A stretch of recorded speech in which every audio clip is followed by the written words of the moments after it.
Hello everyone, and welcome to Model Walk Explained.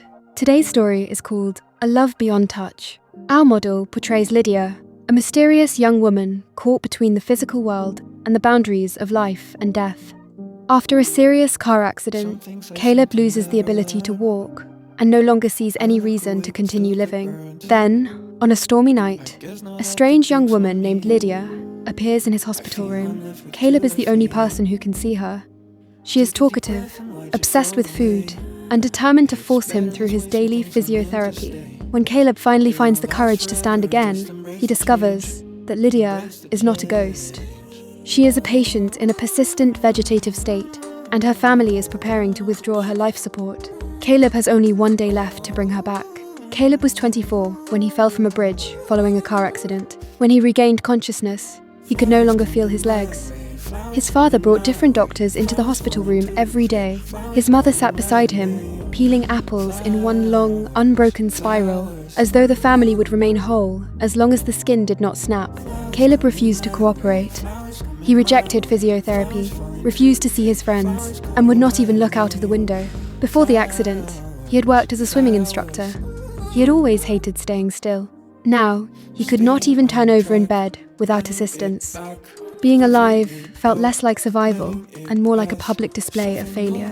Lydia first appeared during a night of thunder and heavy rain. She was sitting on the windowsill in a yellow dress, her feet bare, holding what appeared to be a bowl of beef noodles that did not actually exist. "You're awake," she said.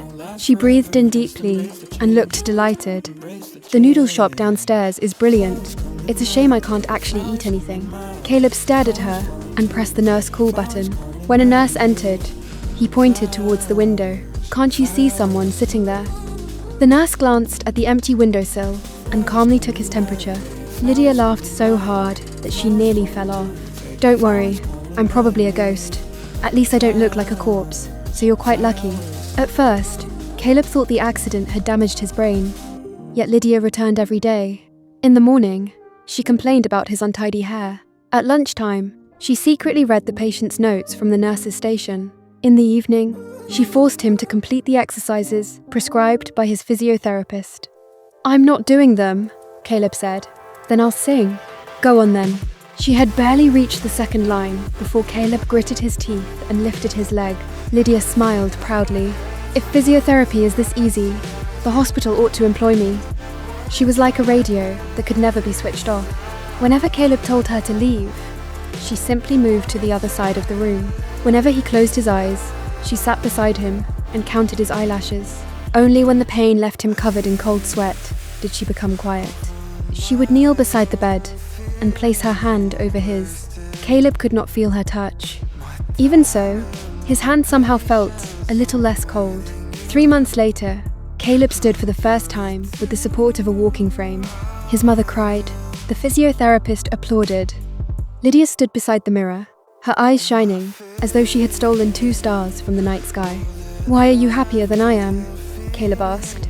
She tilted her head. "Because once you can stand, I'll be able to leave." After that day, Lydia began to fade. The wall behind her sometimes appeared through the hem of her dress. Her voice shifted between near and distant, as though she was speaking from the far end of a tunnel. For the first time, Caleb became frightened of recovering. He deliberately completed 1 fewer set of exercises. Lydia noticed immediately. "That's pathetic. Don't you want to stay?" "I want to stay," she replied. "That doesn't mean you're allowed to bury your life beside mine." They argued. Lydia disappeared for 3 days. Only after she was gone did Caleb realize how quiet the hospital room truly was. People on the television laughed with great enthusiasm, yet none of their voices seemed capable of reaching him. He began to remember every pointless thing Lydia had ever said. He remembered her complaining that the hospital jelly tasted like an eraser. He remembered her quietly admitting that her greatest fear was being forgotten. That was when Caleb understood why he had been fighting to stand again. It was not only because he wanted his old life back. He wanted Lydia to see that he had listened to her. For the first time, he wished the hospital nights could last a little longer.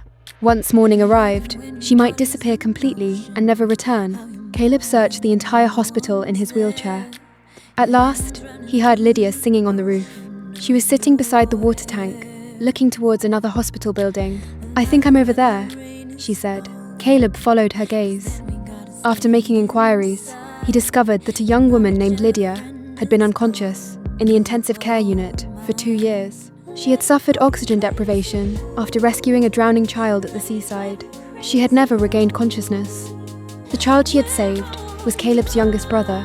Caleb's father had known the truth all along. On the day of the accident, Caleb had been traveling to the hospital to visit the woman who had saved his brother. His family had never told him her name because they were afraid he would blame himself for what had happened. Through the glass, Caleb saw Lydia lying in the hospital bed. Her physical body was even paler than the spirit he had come to know. A faded red cord was tied around her wrist. The Lydia beside the window looked down at her own hand. "So I'm not a ghost, after all." The doctor explained that Lydia had shown no meaningful signs of consciousness for a long time. Her family had decided that her life support treatment would be withdrawn the following day.